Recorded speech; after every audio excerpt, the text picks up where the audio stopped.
And I often say this to people when I talk about sober curiosity and removing alcohol. I'm saying Sober sober curiosity. curiosity. What is that? Well, it's just, I never want to tell people to stop drinking. I just ask people to get curious about it and the To get impact that it could potentially be having on them. To get curious about not drinking. I think we're more health conscious than ever. Yet our generation is still drinking a lot.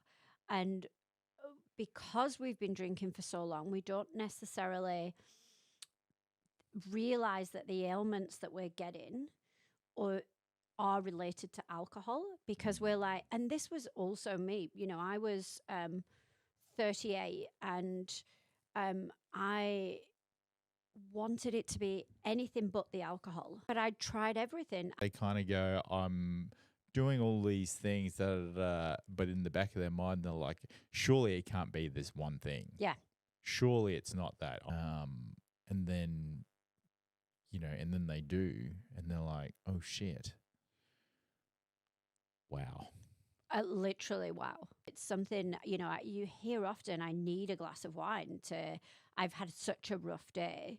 And once you remove that, I think something magical happens. Firstly, you have to deal with a lot of emotion and a lot of stuff that you've been trying to push under the carpet or run away from, that alcohol is, or whatever void it is, has helped you cover up and avoid.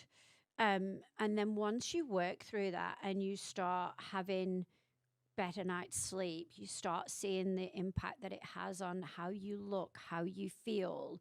And, I lost like 10 kilo when I stopped drinking. And then partly that was the alcohol, which is obviously, so every time you drink, stops your metabolism. It's not burning fat. It's just trying to get poison out of your body. Your skin, it stops collagen production. It has an impact on our cells and them reproducing as well.